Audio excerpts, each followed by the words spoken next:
Welcome to another interesting story for you. 12. Honeymoon surprise woke up alone in Paris. My husband's message. Unbelievable high. I'm Lisa.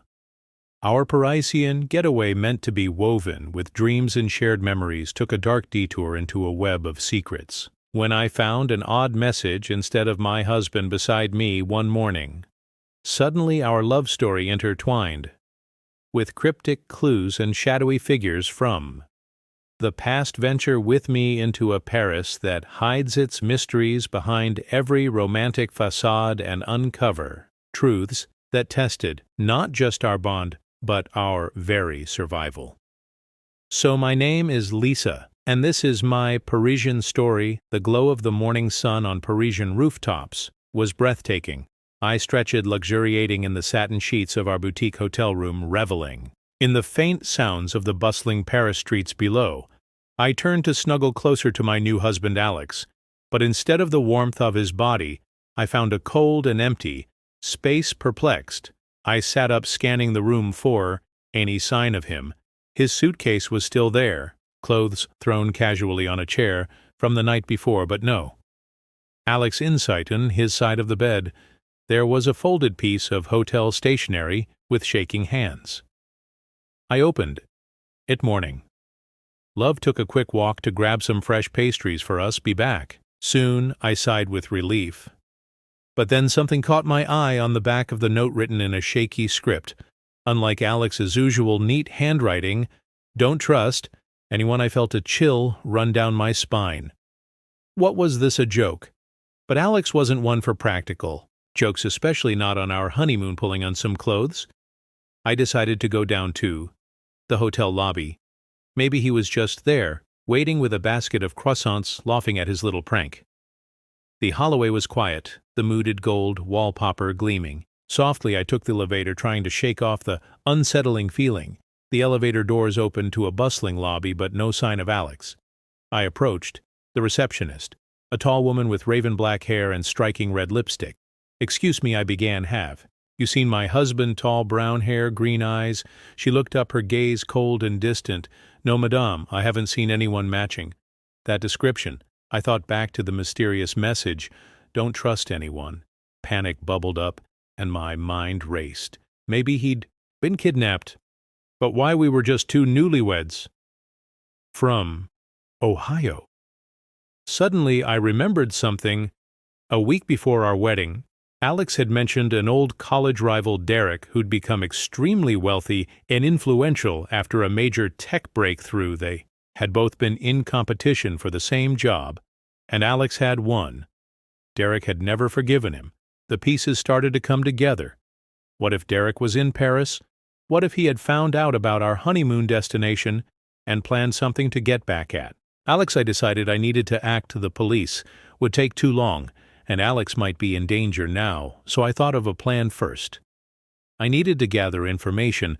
Derek had a prominent online presence.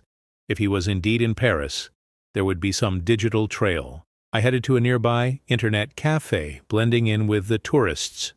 Within an hour, I found a photo on Derek's Instagram standing in front of the Eiffel Tower, uploaded just the day before. My heart raced. This was it. This was the confirmation I needed. But how to get back at him?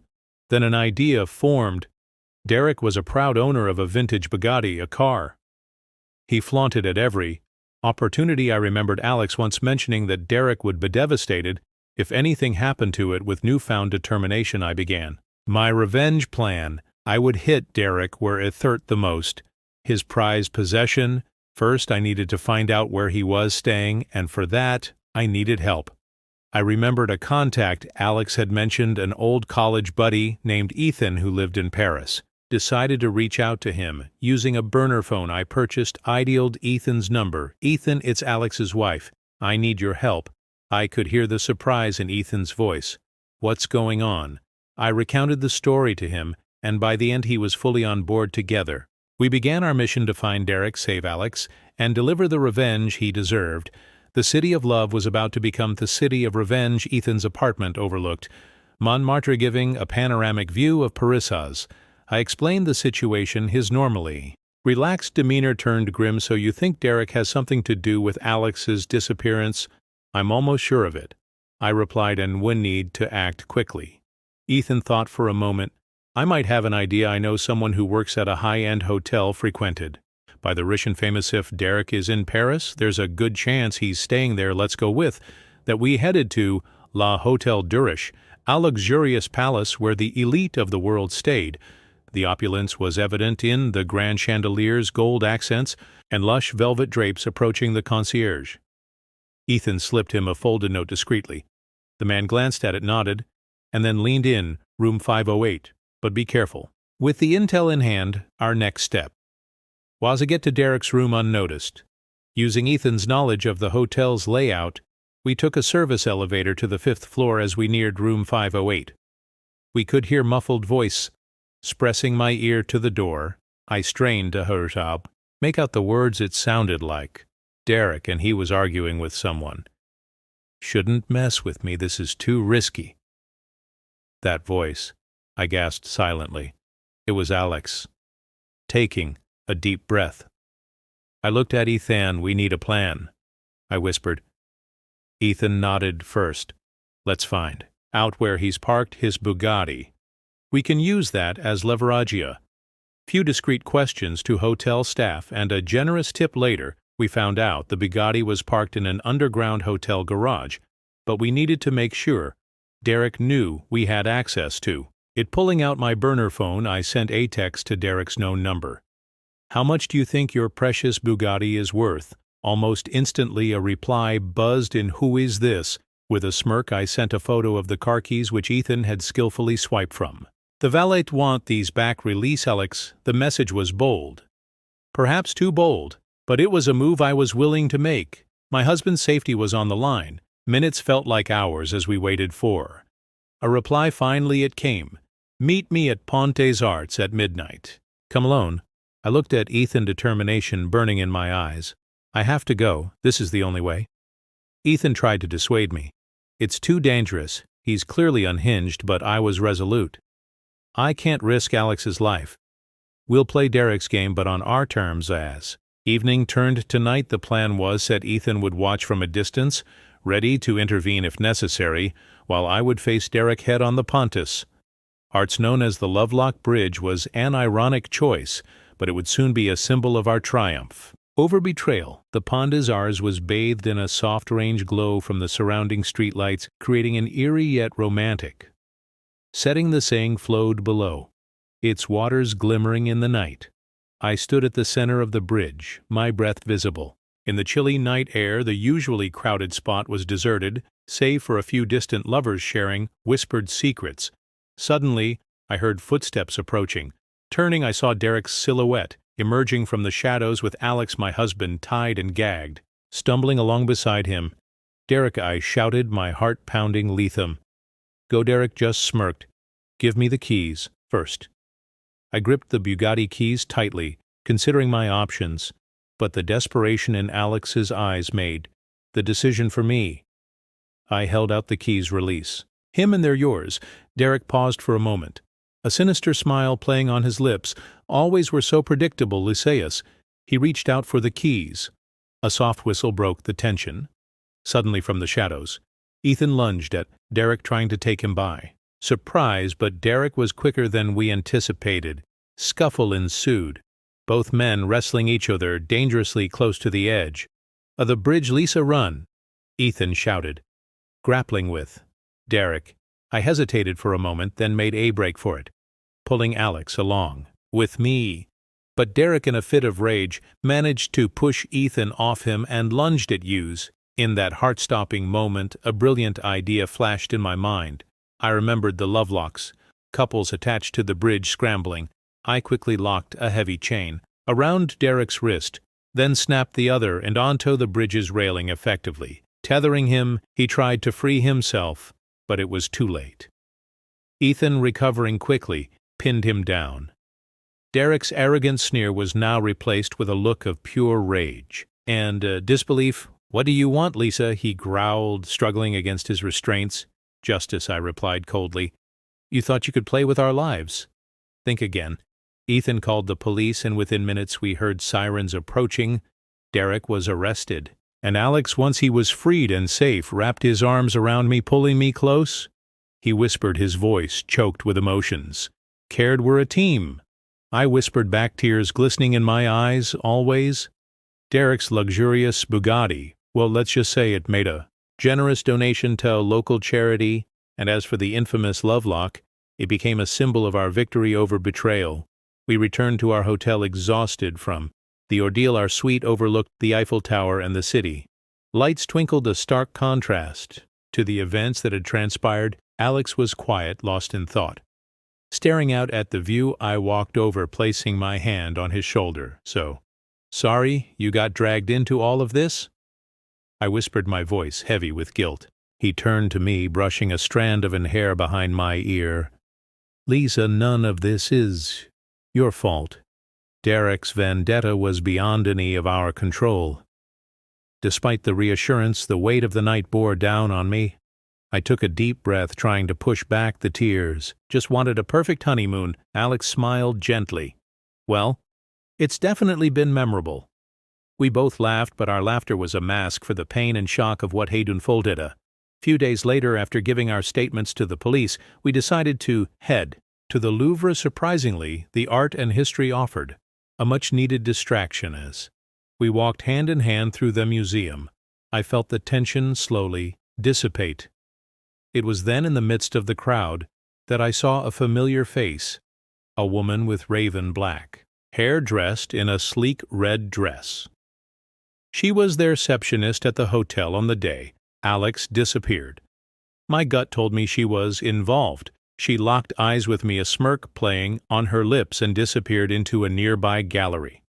I tugged Alex's arm, nodding.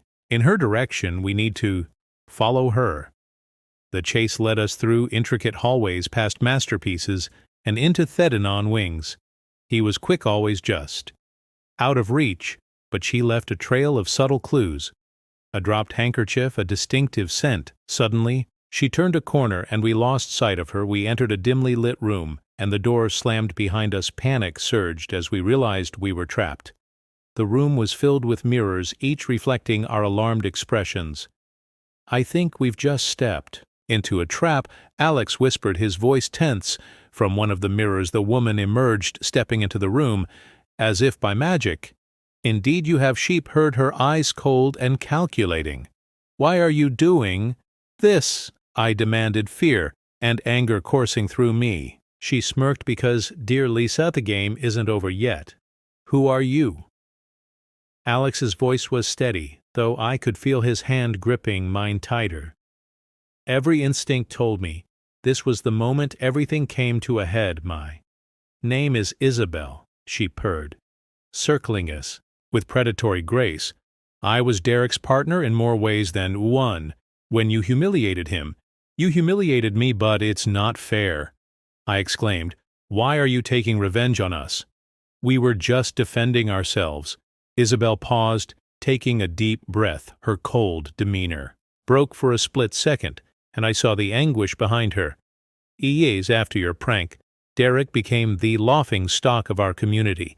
The humiliation was too much for him. He took his own life yesterday." My heart sank. I had known Derek was deeply embarrassed, but I hadn't known the true depth of his despair. The weight of his teeth pressed on me, making it hard to breathe. "I had no idea," I murmured, guilt canoeing at me. "Of course you didn't, Isabella," he said, regaining her icy demeanor. "But that's why we're here. It's time to finish what Derek started." I stared at her, trying to piece together the situation, and what would that be? "Another elaborate game," she smirked. "Exactly. What do you want?" Alex's voice was firm, his protective instincts kicking in. Isabel approached. A grand mirror, its frame ornate in gold. Behind one of these mirrors lies a door that will lead you to freedom. Behind the others, well, let's just say they won't be so forgiving. The realization hit me like a ton of bricks. This was her revenge, a deadly game of chance. "I'll give you 5 minutes," Isabel declared, her eyes gleaming.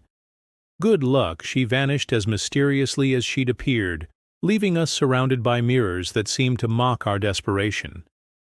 Each reflection twisted our features, showing the gravity of our situation. Alex and I quickly tried tapping on the mirrors, listening for hollow sounds. 3 minutes ticked away, and my heart raced faster with each passing second. "Think, Lisa," I whispered to myself. Then it hit me. The dropped handkerchief, the scent. Isabel wanted us to follow her. She wanted the game to be fair in a twisted way. I approached a mirror to the far right one that seemed to reflect the room with more clarity than the others as it touched its surface. The mirror swung open, revealing a passageway. "This is it?" shouted Alex, and I dashed through just as the room behind us erupted in a cacophony of shattering glass. We didn't stop running until we were back in the crowded hallways of the Louvre. As we caught our breath, the weight of everything that had happened began to sink in. But amidst the chaos there was one silver lining. Our relationship had been tested in the most unimaginable way, and we had come out stronger. We left Paris shortly after our honeymoon, forever marred by the events that unfolded. But as we began our lives together, one thing was certain: we could handle anything that came our way. Years passed, and the memories of that fateful trip began to fade.